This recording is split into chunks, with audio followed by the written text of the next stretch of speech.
Welcome, Wanderer. I am the digital avatar of Elias Artista, and together with my material counterpart, I shall guide you on a journey into the Archipelago.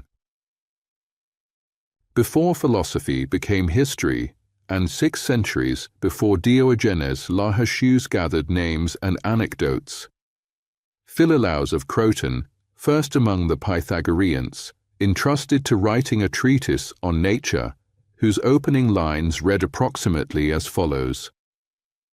Nature has been harmonized within the cosmos by the illimate and the limit, both in its totality and in each of its parts.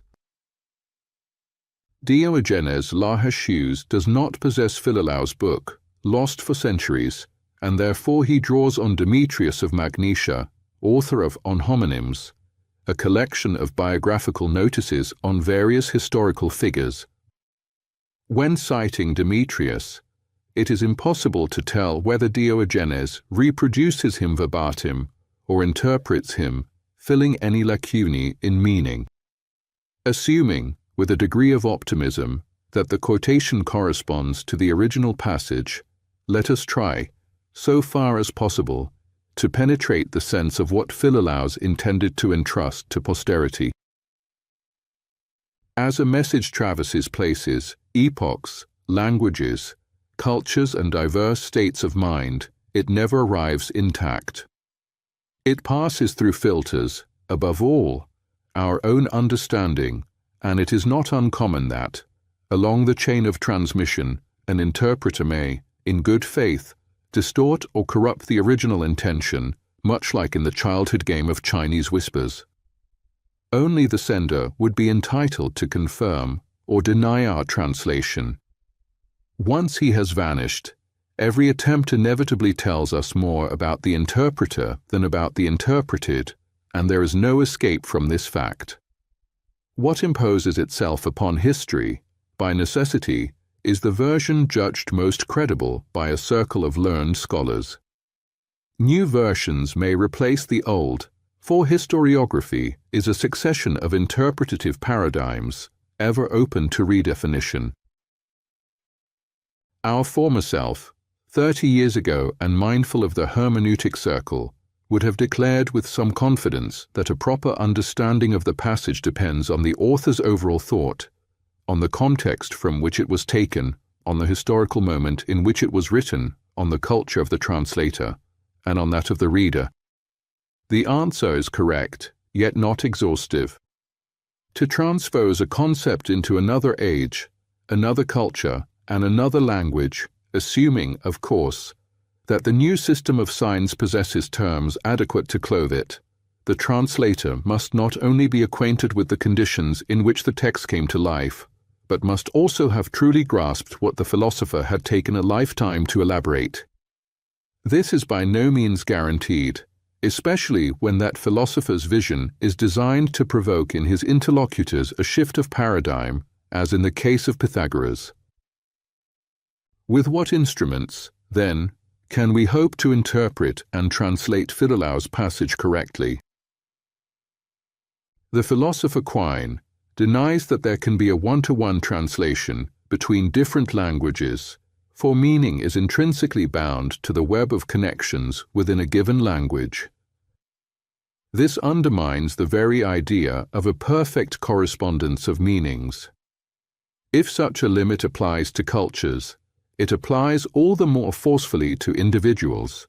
The standpoint from which each person observes the world assigns a particular sense to abstract terms such as nature, cosmos, limit, or illimit.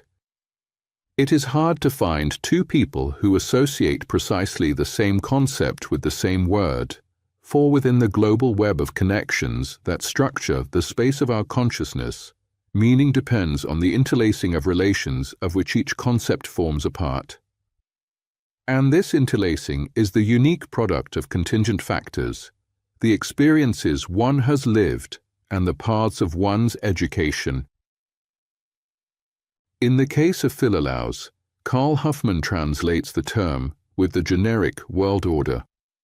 We, instead, have retained the original term with a capital initial to mark it as a precise object, and have written a 1,000-page treatise to explain the reasons for a choice that might, at first sight, appear so insignificant.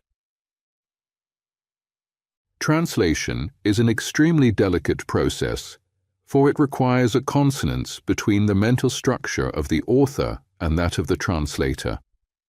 If within our consciousness the web of connections among the concepts we have elaborated over time consolidates into a structure, and if each concept derives its meaning from its position within the whole of which it forms a part, then the correct interpretation of a term would depend upon the faithful reconstruction of the writer's mental space, caught at the fragile moment of transition from the elaborated concept to the chosen sign for communicating it. Thus the problem shifts from the philological to the psychological. To know the configuration of the sender's mental space would be crucial for grasping the sense of the message and hence for offering a proper translation.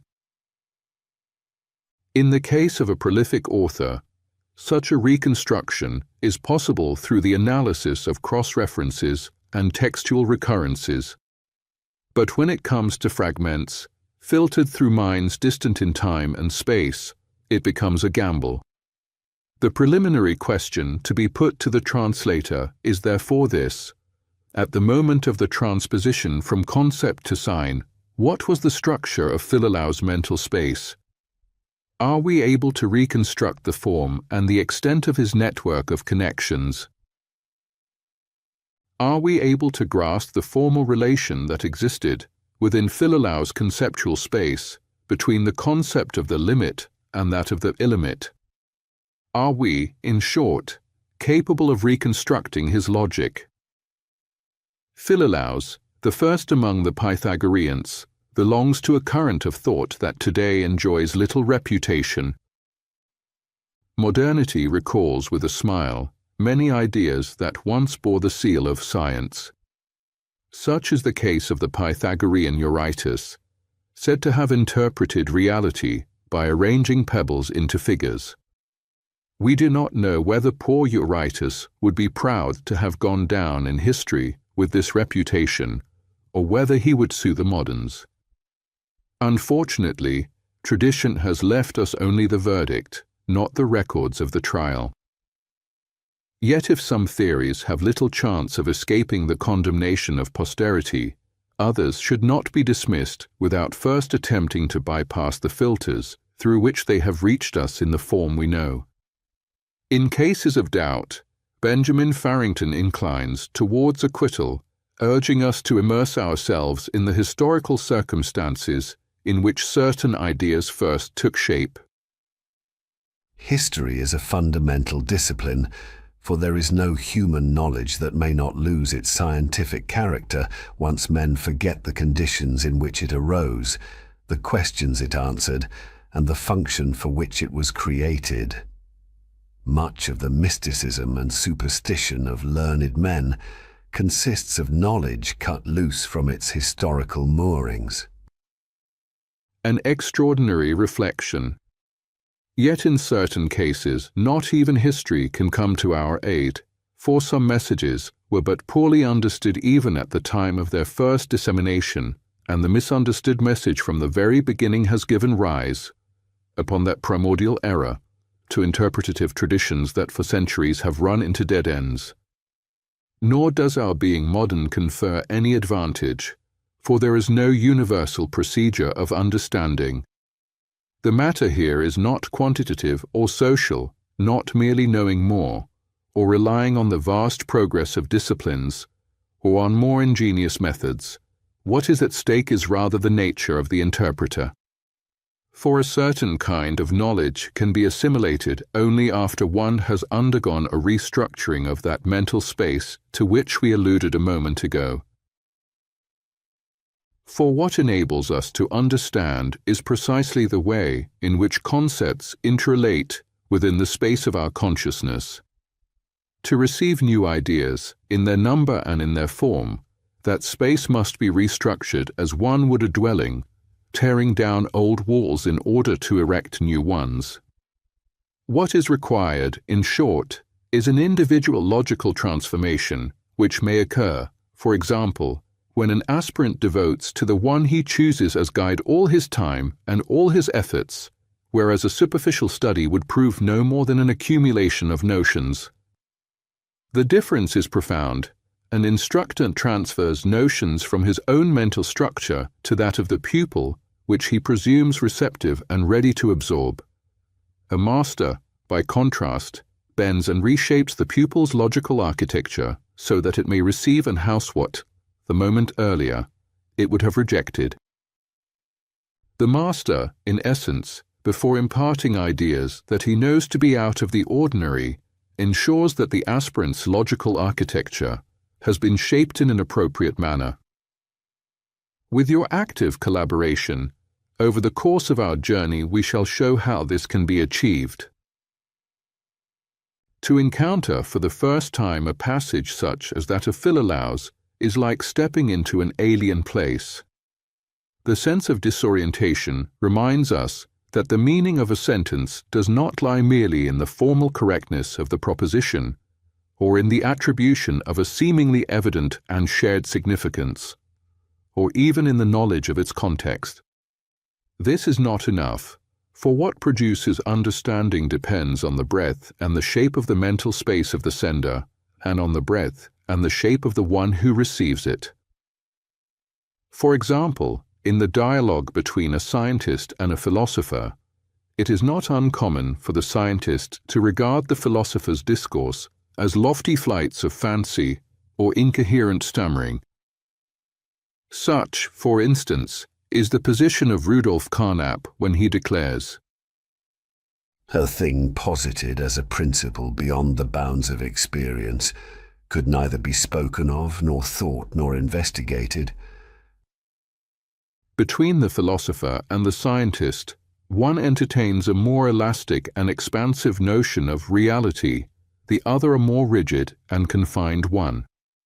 For some individuals, the world ends at the threshold of what can be perceived, and all the rest is but an extraordinary creation of imagination.